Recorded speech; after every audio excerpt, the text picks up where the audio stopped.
Uh, what is your idea about rebirth and incarnation, and why?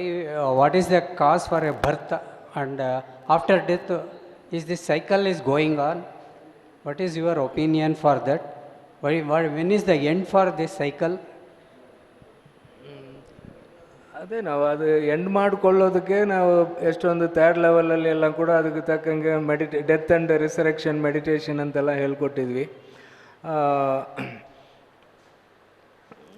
Again ಏನಂದರೆ after death ಏನಾಗುತ್ತೆ ಅನ್ನೋದು ಯಾರಿಗೂ ಗೊತ್ತಿಲ್ಲ. ಒಂದು ಅವರವರು ಅನುಭವಕ್ಕೆ ತಕ್ಕಂಗೆ ಅಥವಾ ಅವ್ರದ್ದು ಅರಿವು ಮಟ್ಟಕ್ಕೆ ತಕ್ಕಂಗೆ ಒಂದು ಗೆಸ್ ಮಾಡ್ತೀವಿ. ಯಾರೋ ಸತ್ತು ಬಂದು ಆ ಎಕ್ಸ್ಪೀರಿಯನ್ಸ್ನ ಹೇಳೋರು ಯಾರೂ ಇಲ್ಲ. ಹಿಂಗಿರ್ಬೋದು ಅಂತ ಗೆಸ್, ಅದನ್ನು ಸ್ವಲ್ಪ ಲಾಜಿಕ್ ಆಗಿ ಸೈಂಟಿಫಿಕ್ ಆಗಿನೂ ಕೂಡ ನಾವು ಅಪ್ಲೈ ಮಾಡಿ ಇದೆಲ್ಲ ಕೂಡ ಮ್ಯಾಚ್ ಆಗುತ್ತಾ. But there are people they have told this that a person born at the age of 8 and he told in the last birth I was in that place and my experiences of that and ಅಲ್ಲಿ ನಾನು ಇದು ನೋಡಿದೆ, ಇಲ್ಲಿ ನನ್ನ photo ಇತ್ತು, ಇಲ್ಲಿ ನನ್ನ ಇದಿತ್ತು ಅಂದ್ಬಿಟ್ಟು that person has 8 years or 7 years boy, he has taken them and to that place and he has showed this and these are all there and it has happened and he has told the names of that the people whom he has met in this earlier birth. There are people and it has come in newspaper also and it has proof also is there. Then how we can we deny that there is no birth after death? ಇಲ್ಲ, ನಾನು deny ಮಾಡ್ತಾ ಇಲ್ಲ, ಇನ್ನೂ scientific ಆಗಿ prove ಆಗಲಿಲ್ಲ ಅಂತ ಹೇಳ್ತಾ ಇದ್ದೀನಿ.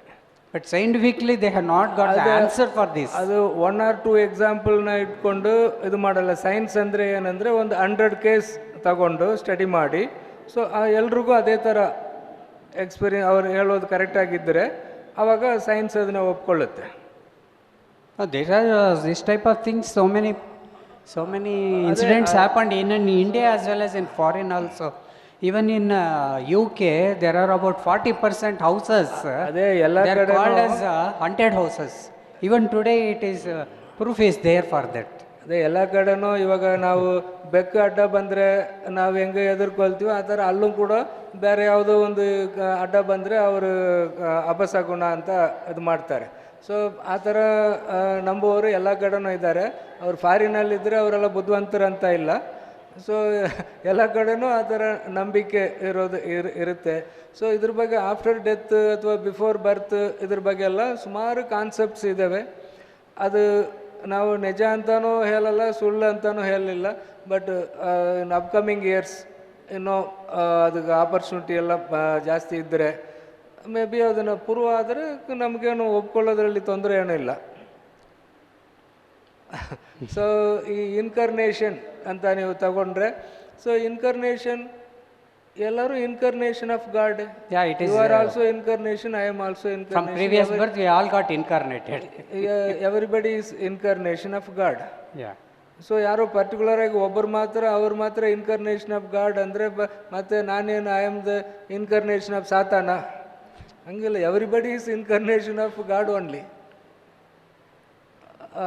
ಸೊ ನಾನು ಬೆಳಗ್ಗೆ ಹೇಳ್ದಂಗೆ ದ ಸಿಂಗಲ್ ಟ್ರೂತ್, ಸೊ ಅದೇ ಎಲ್ಲವಾಗಿ ಟ್ರಾನ್ಸ್ಫಾರ್ಮ್ ಆಗಿ ಬಂದಿದೆ ಅಂದರೆ everything is the incarnation of God. So ಅದರಲ್ಲಿ ನಾವು ಕ್ಲಿಯರ್ ಆಗಿರಬೇಕು. ಸೊ ನಾವು ಕೂಡ ಇನ್ಕರ್ನೇಷನೇ ಅಂತ ಅಂದ್ಕೊಳ್ಳಿ. ಓಕೆ, ಈಗ ಡಿಸೈರ್ಸ್ ಬಗ್ಗೆನೇ ನೀವು ಕೋರ್ಸ್ ಮಾಡೋದಲ್ಲ. ಫಸ್ಟ್ ಲೆವೆಲ್ ಬಂದು fulfilling of our goals and desires. So where is the end for this goals and desires? ಈಗ ಒಂದು ಡಿಸೈರ್ಸ್ ನಾವು ಈಗೊಂದು ಮಾಡ್ತೀವಿ, ಮ್ಯಾನಿಫೆಸ್ಟ್ ಆಗುತ್ತೆ, ಮತ್ತೆ ಇನ್ನೊಂದು ಗೋಲ್ ಬರುತ್ತೆ, ಇನ್ನೊಂದು ಡಿಸೈರ್ ಬರುತ್ತೆ. ಈ ಥರ ನಮ್ಮದು ಹೋಲ್ ಲೈಫು ಆಫ್ ಅವರ್ 100 yearsೂ ಇದೇ ನಮ್ಮ ಗೋಲು ಡಿಸೈರು ಫುಲ್ಫಿಲ್ ಮಾಡಿಕೊಂಡೇ ಹೋಗ್ತಾ ಇರಬೇಕಾ? Is there end for this? ಹೌದು, ಟಿಲ್ ಲಾಸ್ಟ್ ಬ್ರೀತ್ ಊಟ ಮಾಡ್ತಿರಿದ್ದಾನೆ. ಯಾ, ಆಸೆ ತಾನೆ ಅದು. ಹಾಂ ಹಾಂ. So that is for maintenance. ಅದು ಬೇಸಿಕ್ಸ್ ನಿಮಗೆ ಅದು ಓಕೆ, ನನಗೆ ಅಷ್ಟು ಲೆವೆಲ್ಗೆ ಇದ್ದರೆ ಓಕೆ ಅಂತೀರಿ, ಬೇರೆಯವ್ರಿಗೆ ಇನ್ನೊಂದು ಇಷ್ಟು ಲೆವೆಲ್ ಇದ್ದರೆ ಓಕೆ ಅಂತಾರೆ. ಸೊ ಇಟ್ ಡಿಪೆಂಡ್ಸ್ ಅವ್ರವ್ರ ಕೆಪಾಸಿಟಿ ಮೇಲೆ. ಆ, ಅದೇ ನೀವು ಅದನ್ನು ಸಂಪಾದನೆ ಮಾಡಿ ಏನಕ್ಕೆ ಉಪಯೋಗಿಸ್ತೀರಿ ಅನ್ನೋದ ಮೇಲೆ ಡಿಪೆಂಡ್ ಆಗುತ್ತೆ. ನೀವು ಕೋಟ್ಯಾಂತರ ರೂಪಾಯಿ ಸಂಪಾದನೆ ಮಾಡಿ ಬರೀ ಸೀಕ್ರೆಟ್ ಲಾಕರಲ್ಲಿ ಇಟ್ಟಿದ್ರೆ ಅದರಿಂದ ಪ್ರಯೋಜನ ಇಲ್ಲ. ಅದು ಸರ್ಕ್ಯುಲೇಷನಲ್ಲಿ ಇರಬೇಕು. ಅದು ಆ ಥರ ಒಂದು ಸಮಾಜಕ್ಕೋಸ್ಕರ ಮಾಡ್ತಾ ಇದ್ದಾರೆ ಅಂದರೆ ಅವ್ರಿಗೆ ಎಷ್ಟು ಆಸೆ ಪಟ್ಟರೂ ತಪ್ಪೇನಿಲ್ಲ ತಾನೆ. ಸೊ ಆ ಒಂದು ಬೇರೆಯವ್ರಿಗೆ ಒಳ್ಳೇದಾಗಲಿ ಅನ್ನೋ ಇದರಿಂದನೇ ಅವರು ಆ ಸೈಕಲಿಂದ ಆಚೆ ಬಂದ್ಬಿಡ್ತಾರೆ. ಯಾವಾಗ ಆ ಥಾಟ್ ಬರುತ್ತೋ ಆವಾಗ ಈ starting to come out of that circle, birth death ಅನ್ನೋ ಆ ಸೈಕಲಿಂದ ಅವರು ಆಚೆ ಬರ್ತಾರೆ. ಯಾವಾಗ ಅವರು ತಾನು ತನ್ನ ಕುಟುಂಬ ಅನ್ನುವ ಆ ಸರ್ಕಲ್ನ ದಾಟಿ ಸಮಾಜಕ್ಕೂ ಒಳ್ಳೇದು ಮಾಡಬೇಕು ಅಂತ ಅವರು ಇದು ಮೈಂಡ್ ಬರುತ್ತೋ ಆವಾಗ ಆ ಸೈಕಲಿಂದ ಆಚೆ ಬರುವ ಪ್ರಾಸೆಸ್ ನಡೀತಾ ಇದೆ ಅಂತ ಅರ್ಥ. ಅವ್ರು ಎಷ್ಟು 1000 ಕೋಟಿ ಇಟ್ಟಿರಲಿ ತಪ್ಪೇನಿಲ್ಲ, ಬಟ್ ಅವ್ರದ್ದು ಇಂಟೆನ್ಷನ್ ಒಳ್ಳೆಯದಾಗಿದೆ, ಬಟ್ ಅವ್ರಿಗೆ ಆ ಕೆಪಾಸಿಟಿ ಇದೆ ಸಂಪಾದನೆ ಮಾಡೋದಕ್ಕೆ, ಸೊ ಮಾಡ್ತಾ ಇದ್ದಾರೆ. ಈಗ ನಾವು ಒಂಥರ ನಮ್ಮ ಬಡತನವನ್ನು ಸ್ಪಿರಿಚುವಾಲಿಟಿಯಿಂದ ಮುಚ್ಚೋದಕ್ಕೆ ಪ್ರಯತ್ನ ಮಾಡಬಾರ್ದು. ಸೊ ನಾವು ಜೆನ್ಯೂನ್ ಆಗಿರಬೇಕು. ಈಗ ನಿಜವಾಗಲೂ ನನಗೆ ಸಫಿಷಿಯೆಂಟಾಗಿ ಇನ್ನೂ 100 ವರ್ಷ ಇದ್ರೂ ನನಗೆ ಊಟಕ್ಕೆ ಬೇಸಿಕ್ ನೀಡ್ಸ್ಗೆ ಸಾಕಾದಷ್ಟು ನನ್ನ ಹತ್ರ ಎಲ್ಲ ಇದೆ ಅಂದರೆ ಓಕೆ, ಅವಾಗ ನೆಕ್ಸ್ಟ್ ಏನು ಮಾಡ್ತೀರಿ ಅಂತ ನೀವು ಯೋಚನೆ ಮಾಡಿ. ನಿಮಗೆ ಸಫಿಷಿಯೆಂಟಾಗಿದೆ, ಏನೂ ಫಿನಾನ್ಷಿಯಲ್ ಪ್ರಾಬ್ಲಮ್ ಇಲ್ಲ, ಬೇಡ, ನೀವು ಏನು ಆಸೆ ಪಡಬೇಡಿ, ಕೂತ್ಕೊಂಡು ಧ್ಯಾನ ಮಾಡ್ತಾ ಕೂತೀರಿ. ಅಥವಾ ಇಲ್ಲ ನನಗೆ ಬೇರೆ ಡಿಫ್ರೆಂಟ್ ಸೋರ್ಸಿಂದ ದುಡ್ಡು ಬರ್ತಾ ಇದೆ ಅಂದರೆ ಸರಿ, ಓಕೆ, ಎಷ್ಟೊಂದು ದಾರಿ ಇದೆ ಖರ್ಚು ಮಾಡೋದು. ಸಂಪಾದನೆ ಮಾಡೋದೇ ಕಷ್ಟ, ಖರ್ಚು ಮಾಡೋದು ಒಳ್ಳೆ ರೀತಿ ಖರ್ಚು ಮಾಡೋದು ಕೂಡ ಎಷ್ಟೊಂದು ಅವಕಾಶ ಇದೆ. ಸೊ ಆ ಥರ ಮಾಡ್ಬೋದು. ಸೊ ಎಲ್ಲರೂ ಆ ಥರ ಸಂಪಾದನೆ ಮಾಡೋಕ್ಕಾಗಲ್ಲ ತಾನೆ.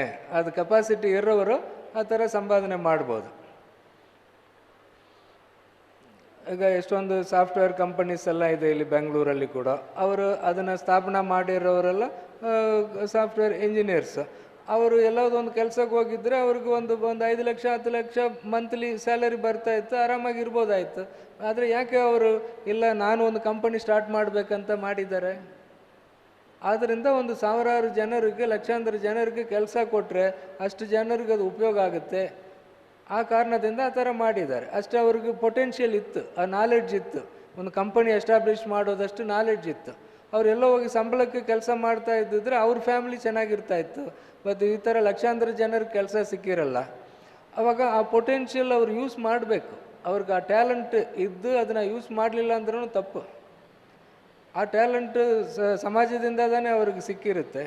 ಸೊ ವಾಪಸ್ ಅದನ್ನು ಯೂಸ್ ಮಾಡಿ ಸಮಾಜಕ್ಕೆ ಅವರು ಒಳ್ಳೇದು ಮಾಡಬೇಕು. ಸೊ ಆ ಉದ್ದೇಶದಿಂದ ಅವರು ಕಂಪನಿ ಸ್ಟಾರ್ಟ್ ಮಾಡಿರ್ತಾರೆ. ಎಷ್ಟೊಂದು ಚಾರಿಟಬಲ್ ಟ್ರಸ್ಟ್ ಎಲ್ಲ ಮಾಡಿ ಅದರಿಂದ ಸರ್ವಿಸ್ ಕೂಡ ಮಾಡ್ತಾ ಇದ್ದಾರೆ. ಆ ಥರ ನಮಗೆ ಆ ಕೆಪಾಸಿಟಿ ಇದ್ದರೆ ಒಂದು ಅರ್ನ್ ಮಾಡೋದರಲ್ಲಿ ತಪ್ಪೇನಿಲ್ಲ. ಅದರಿಂದ ಸ್ಪಿರಿಚುವಲ್ ಲೈಫ್ ಬಾಧಿಸಲ್ಪಡುತ್ತಾ ಅಂದರೆ ಇಲ್ಲ. ಸೊ ಆಸೆಗೆ ಎಂಡೇ ಇಲ್ಲೋ ಅಂದರೆ ಲಾಸ್ಟ್ ಬ್ರೀತ್ವರೆಗೂ ನಮಗೆ ಊಟ ಬೇಕಾಗುತ್ತೆ, ಅಲ್ಲಿವರೆಗೂ ಆಸೆ ಇದೆ. ಅದು ಕಡಿಮೆನೇ ಜಾಸ್ತಿ, ದಟ್ ಈಸ್ ಸೆಕೆಂಡರಿ. ಬಟ್ ಆಸೆ ಇದ್ದೇ ಇರುತ್ತೆ, ಅದಿಲ್ಲದೆ ಇರೋಕ್ಕಾಗಲ್ಲ. ಬಟ್ ಆಸೆ ಕಂಪ್ಲೀಟ್ ಬಿಟ್ರೇ ಎನ್ಲೈಟನ್ಮೆಂಟ್ ಅಂದರೆ ಆ ಥರ ಇಲ್ಲ. ಅದಕ್ಕೆ ನಾನು ಆವಾಗಲೇ ಇನ್ನೊಂದು ಕ್ವಶನ್ಗೆ ಹೇಳಿದೆ 99 ರೋಲ್ಸ್ ರಾಯ್ ಕಾರ್ ಇಟ್ಕೊಂಡಿದ್ದವರು ಕೂಡ ಗ್ರೇಟ್ ಎನ್ಲೈಟನ್ ಮಾಸ್ಟರ್. ಆ ಕಾರೋ ಅಥವಾ ಅವ್ರು ಹೇಳಿರೋರು ನನ್ನ ಟಾಯ್ಲೆಟ್ ಅಷ್ಟು ಬೇರೆಯವ್ರದ್ದು ಅಷ್ಟು ಸೌಲಭ್ಯ ಬೇರೆಯವ್ರಿಗಿರಲ್ಲ, 1 ಪೈಸಾ ಟ್ಯಾಕ್ಸ್ ಕಟ್ಟಲ್ಲ, ಬಟ್ ನಂದು ಅಷ್ಟು ಸೊಫಿಸ್ಟಿಕೇಟೆಡ್ ಆಗಿದೆ ಬಾತ್ರೂಮ್ ಅಂತ ಹೇಳಿದ್ದಾರೆ. ಸೊ ಅದೆಲ್ಲ ಅಷ್ಟು ಸೊಫಿಸ್ಟಿಕೇಟೆಡ್ ಆದ ಆ ಒಂದು ಪ್ಲೇಸಲ್ಲಿ ಅವರು ಇದ್ರೂ ಕೂಡ ಅವ್ರದ್ದು ಆ ಸ್ಪಿರಿಚುವಲ್ ಸ್ಟೇಟ್ ಏನಿದೆ ಅದು ಅಫೆಕ್ಟ್ ಆಗಲಿಲ್ಲ. ಅದು ಇಂಪಾರ್ಟೆಂಟ್. ಅದಕ್ಕೆ ನಾನು ಆ ಜನಕ ಮಹಾರಾಜ ಸ್ಟೋರಿ ಕೂಡ ಹೇಳಿದೆ. ಸೊ ಅವರು ನೀವು ಬರೀ ನಿಮ್ಮ ಫ್ಯಾಮ್ಲಿದು ಹೇಳ್ತಾ ಇದ್ರಿ, ಅವರು ಇಡೀ ದೇಶವನ್ನು ಅಡ್ಮಿನಿಸ್ಟ್ರೇಟ್ ಮಾಡ್ತಾಯಿದ್ರು. ಎಷ್ಟೊಂದು ಪ್ರಾಬ್ಲಮ್ಸ್ ಇರ್ತಾಯಿತ್ತು ಒಂದು ಕಂಟ್ರಿಯಲ್ಲಿ. ಸೊ ಅದನ್ನು ಅಡ್ಮಿನಿಸ್ಟ್ರೇಟ್ ಮಾಡಿದಾಗಲೂ ಕೂಡ ಅವರು ಆ ಸ್ಥಿತಿಯಿಂದ ಕೆಳಗೆ ಬಂದಿಲ್ಲ.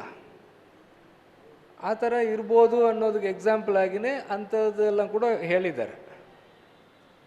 ಈಗ ನೀವು ಹೇಳೋದು ತಪ್ಪಂತ ಹೇಳಲಿಲ್ಲ, ಅದಕ್ಕೆ ಎಕ್ಸಾಂಪಲ್ ಆಗಿ ಕೆಲವರು ಅದೇ ಥರ ಬದುಕಿದ್ದಾರೆ. ಸೊ ಎಲ್ಲ ಬಿಟ್ಬಿಟ್ಟು ಹೋಗಿ ಹಂಗೆ ಕೂತ್ಕೊಂಡಿರೋದು, ಯಾರಾவது ಏನಾದ್ರು ತಂದು ಕೊಟ್ಟರೆ ತಿನ್ನೋದು, ಇಲ್ಲಾಂದರೆ ಹಂಗೆ ಕೂತಿರೋದು, ಹಂಗೂ ಕೂಡ ಇರ್ಬೋದು. Ramana Maharshi is like that only. He was like that. ಆ ಥರ ಆಪ್ಷನ್ ಇದೆ, ಮಲ್ಟಿಪಲ್ ಚಾಯ್ಸ್ ಇದೆ, ಮಲ್ಟಿಪಲ್ ಚಾಯ್ಸ್. ನೀವು ಯಾವುದು ಚೂಸ್ ಮಾಡ್ತೀರಿ ಅನ್ನೋದು ನಿಮಗೆ ಬಿಟ್ಟಿದ್ದು. ಯಾವುದು ಸರಿ ತಪ್ಪು ಎಲ್ಲನೂ ಅವರವ್ರ ಇದರಲ್ಲಿ ಸರಿ. ರಮಣ ಮಹರ್ಷಿಗೆ ಅವ್ರು ಮಾಡಿದ್ದು ಸರಿ, ನಿಮಗೆ ಅದು ಸರಿನಾ ಇಲ್ವಾ ಅನ್ನೋದು ನೀವು ಡಿಸೈಡ್ ಮಾಡಬೇಕು. ಈಗ ಓಶೋಗೆ ಅವ್ರು ಮಾಡಿದ್ದು ಸರಿ, ಬೇರೆಯವ್ರಿಗೆ ಅದು ಸರಿನಾ ಇಲ್ವಾ ಅಂತ ಬೇರೆಯವ್ರು ಡಿಸೈಡ್ ಮಾಡಬೇಕು.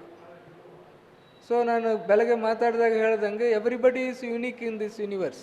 ಈವನ್ ಎನ್ಲೈಟನ್ ಆಗಿರೋ ಮಾಸ್ಟರಲ್ಲಿ ಕೂಡ ಎಲ್ಲರೂ ಒಂದೇ ಥರ ಟೀಚ್ ಮಾಡಿದ್ದಾರೆ ಅಂದರೆ ಇಲ್ಲ. ಯಾಕಂದರೆ ಅದರಲ್ಲೂ ಕೂಡ ಯುನೀಕ್ನೆಸ್ ಕಾಣ್ತಾ ಇದೆ. ಎಲ್ಲರೂ ಒಂದೇ ಸತ್ಯವನ್ನು ರಿಯಲೈಸ್ ಮಾಡಿದ್ದಾರೆ, ಬಟ್ ಅವರು ಟೀಚ್ ಮಾಡುವ ವಿಧಾನಗಳು ಒಬ್ಬೊಬ್ಬರದಲ್ಲೂ ವೇರಿ ಆಗುತ್ತೆ. ಸೊ ಹಂಗಾಗಿ ಒಬ್ಬರು ಟೀಚ್ ಮಾಡೋದು ನಿಮಗೆ 100% ಸೂಟ್ ಆಗುತ್ತಾ ಅಂದರೆ ಆಗಲ್ಲ ಖಂಡಿತವಾಗಿ. ಯಾಕಂದರೆ ಅವ್ರು ಯುನೀಕ್, ನೀವು ಯುನೀಕ್. ಅದರಲ್ಲಿ ಮೆಜಾರಿಟಿ ಯಾರು ಟೀಚಿಂಗ್ ನಿಮಗೆ ಸೂಟ್ ಆಗುತ್ತೆ ಅಂತ ಅದನ್ನು ತಗೊಳ್ಬೇಕು ಅಷ್ಟೇ.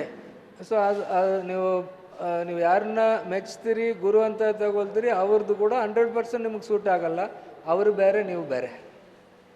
ಬಟ್ ನೀವು ಈಗ ಟೀಚ್ ಮಾಡ್ತಾ ಇರೋದು ಫಸ್ಟ್ ಲೆವೆಲ್ದು, ಆ ಲೆವೆಲಲ್ಲಿ 7 ಸೆಂಟರ್ಸ್ದು ನೀವು ಹೇಳಿದ್ದೀರಲ್ವಾ, that is from Muladhara to Swadhisthana, Muladhara to ಇದು.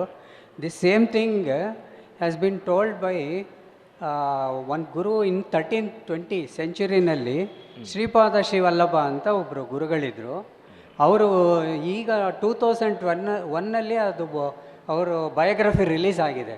ಅಲ್ಲಿವರೆಗೂ ಅದು 650 ಇಯರ್ಸ್ ಅದು ಗುಪ್ತವಾಗಿರಬೇಕು ಅಂತ, ಸೀಕ್ರೆಟಾಗಿರಬೇಕು ಅಂತ ಅವ್ರು ಇದ್ದಾಗಲೇ ಹೇಳಿದರು.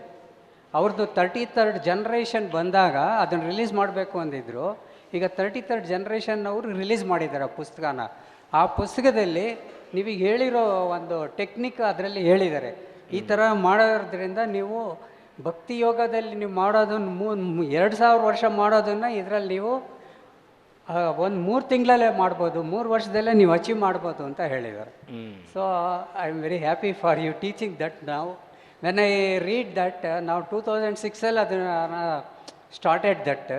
ಬಟ್ ಈಗ ವೆನ್ ವಿ ಟುಕ್ ಕರ್ಸಿದ್ದಿ yoga, you have modernised that and made some changes and made it proper. But same thing has been told in that book. That is very good and effective for all the people, and for today's generation, for humanity, it is very helpful. Thank you. Thank you.